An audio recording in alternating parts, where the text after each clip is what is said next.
Hi there, Summoners. GuardianE here with another live reaction and first impression video for Fire Emblem Heroes. Tonight we should be getting the reveal of the next mythic hero to join the battle in just a couple of days. So, got the trailer pulled up here. We're going to watch it together raw for the first time. And then, of course, we will do another once-over to take a closer look at the unit and the banner as a whole to see if, ultimately, I think it's a banner that's worth summoning on. So let's get started. See who they got set up for us today. Oh, wait, legendary hero. It's not a mythic? I guess my orders must be mixed up. Oh! Oh, that's Guinivere, Queen of Bern. Huh. It would be my greatest joy if what I have learned okay. may be put to use. So she's an infantry colorless tome unit. Radiant Aureola, finish 4, Null Sea Disrupt, Bern's New Way. Alright. That's some pretty hefty damage reduction there. Be my people's shield. Nice. This little sprite animation there, okay.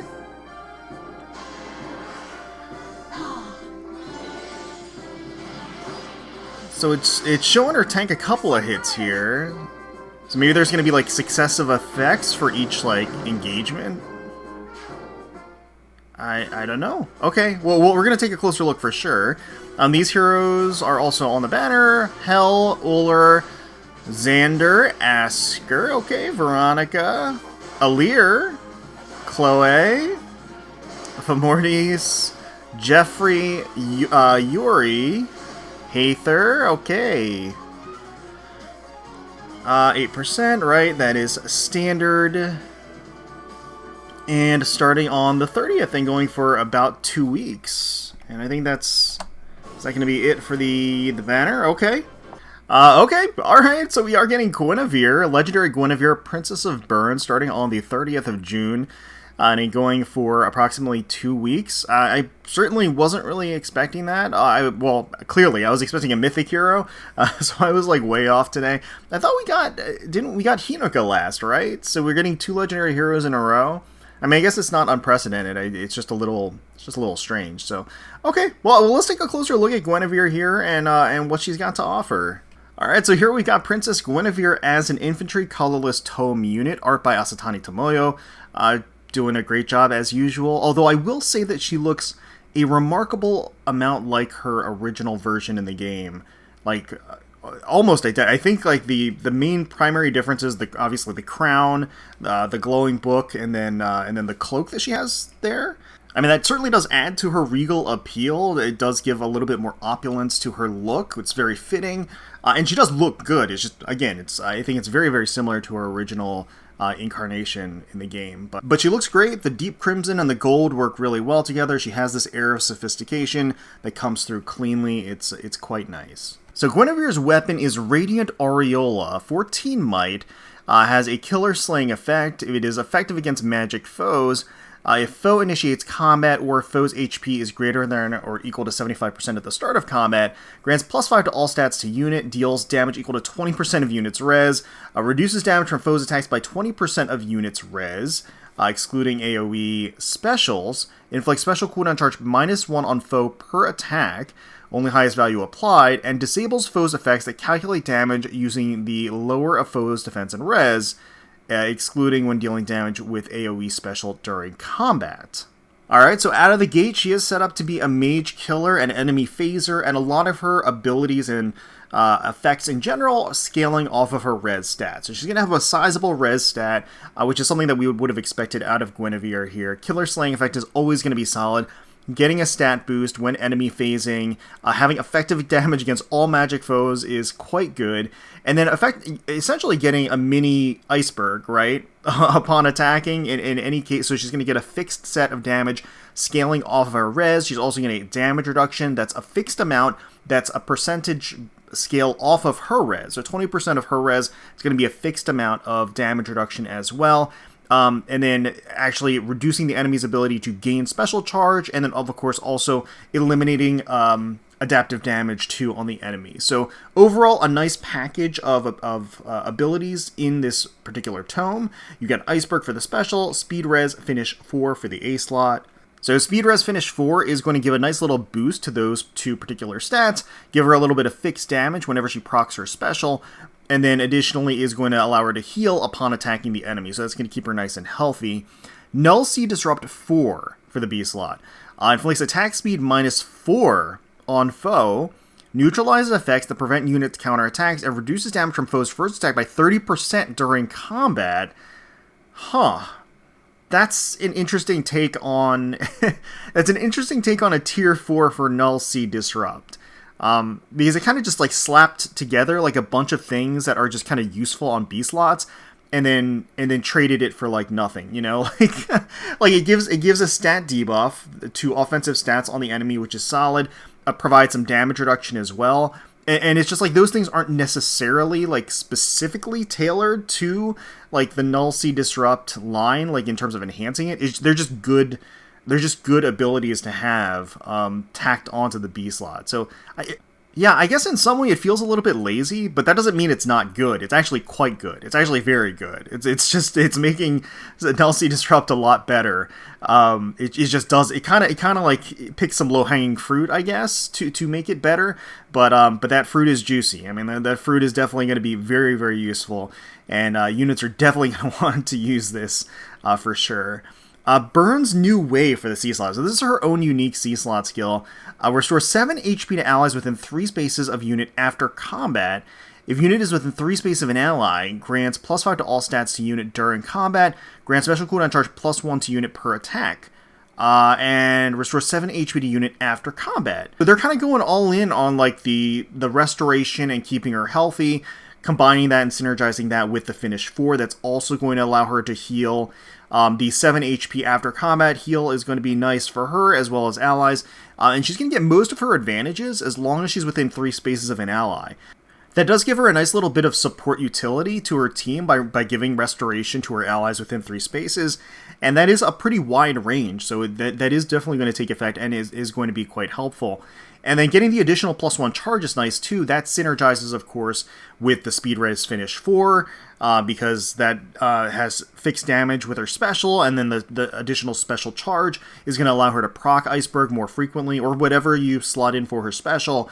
And then, of course, she has a killer slaying effect with her weapon, so all of that together means that she's going to be proccing her special with some level of regularity, which is good, and she's going to get bonus damage associated with that as well, in the Finish 4, with the Finish 4 skill, and then healing on top of that. So a nice little package deal. I think there's a lot of nice synergy amidst her kit here. I think it all works really well together. I think at the end of the day, she's going to be a partial support and then a major mage killer. That's really going to be primarily what her role is, and that's totally fine. I think she's going to fulfill that quite nicely. And then in terms of skills, I think I can definitely see people really wanting to get their hands on Null C Disrupt 4 as an ability. I think that's going to be pretty coveted. So she's definitely going to fulfill that role well. She's going to pack a punch for sure, especially against mages. And then when her special procs, it's just going to do that much more. So overall, again, an effective unit. She doesn't blow me away, I think, as far as her kit is concerned, but she does feel like a complete unit. It feels like she's built in such a way and conceptually designed in a way that just makes sense. The other nice thing about her is that she is going to be a colorless tome unit, which in general is going to be nice just because it does neutral damage across the board. So yeah, once again, she's going to be paired with Asker, so that's quite nice. You've got Chloe and Fomortis. Okay, all right. So that is quite the company to join her in the colorless pool. There's Fomortis and Asker, along with her. That's actually all pretty tanky units in their own ways, right? Now, for Mortis, everybody did get a copy for free, unless you're a newer player, pretty recently, so most barracks have a Fomortis in it. So that does kind of like, at least in my mind, brings down the color a little bit. Now, that being said, Fomortis is an excellent unit, so getting an additional copy of him is not the worst thing in the world. And then you've got Asker, who is quite good as well. So, colorless, on the debut color here for Guinevere, is going to be quite solid overall. So when we take a look at green, we've got Hell, we've got Legendary Xander, and we've got Haether. Okay, so that's quite a solid color as well. Now, Haether recently appeared on the midpoint banner, so those that wanted to get her could spark for her, even without a FE pass. So she was available on that banner, and so I think most people that wanted her at this point do have her. But once again, similar to Fomorti, she's quite excellent. She's the best support character in the game. Like, what she does, nobody else offers. It's very, very unique. Xander is quite powerful in his own right. Hel is probably a little bit outdated at this point, but at the same time can hold her own and has some unique abilities in terms of making her very, very difficult to kill in a lot of situations. So I think green definitely has a lot of value here too. Now for red, we've got Legendary Yuri, Legendary Veronica, and Alir. That's a stacked color as well. That's actually quite good. That's quite powerful. Alir is not a legendary or mythic hero unit. She's not a limited unit, but she is very strong. And I think that the fact that she is available in the regular pool, and comparing to the other colors where they've given a Fomortis and had a much easier way to get a Haether, is kind of a wash. So I feel like they're kind of on equal footing to me. I think none of these are kind of losers as far as colors go. And then you've got blue, which is Uller, Chloe, and Jeffrey.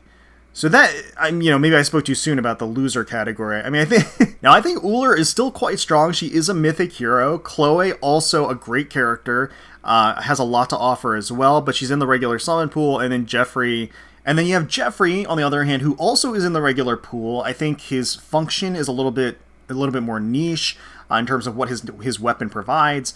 And overall, I think his fodder offerings in terms of skills that he can inherit are also on the slim side. So, he's not limited. He doesn't have as much to offer, I feel, as a lot of the other units on the banner. So blue definitely, I feel like if there is a color to avoid on the banner, I would personally say it's blue. But the rest of the colors are honestly pretty even overall in terms of the value that they provide. I don't think that Guinevere is a must-have unit by any means. I think what she offers is fun to play around with. It's a cohesive kit. It's going to be strong in her element, where she's going to be a mage killer, where she's going to provide support to her allies, but she's not really a groundbreaker by any means. She doesn't really set the world on fire with her abilities or what she offers as something like particularly new.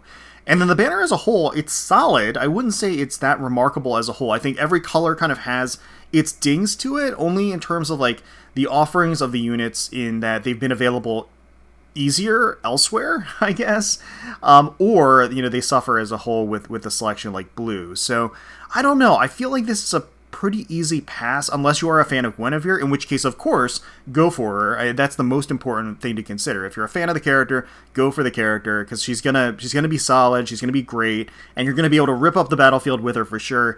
But that being said, for me, I think I'm going to stick to the first circle. I'm just going to pull on all of the colors except for blue. I think I'm actually going to not pull on the blue stones in the first circle, and just see if I strike gold on any of them, see if I hit any of the actual the focus units here. But I do not think I'm going to be going in hard for this one. Also, keep in mind, we are going to be getting the second part of Summer pretty darn soon. That's always usually a big hit, so do bear that in mind with your orb reserves, that there may be some future temptations right around the corner. So, but let me know in the comments below if you're excited for Legendary Guinevere, Princess of Bern, what you think about her kit, what you think about the banner as a whole, and if you're going to be summoning. Wish you the best of luck, of course, on your summons. Hopefully you all enjoyed the video. If you did, please feel free to leave us a like, comment, and subscribe to the channel for more Fire Emblem Heroes content. We thank you all so much for watching, for taking time out of your day to spend with us. We really do appreciate it. And until next time, let's protect those skies.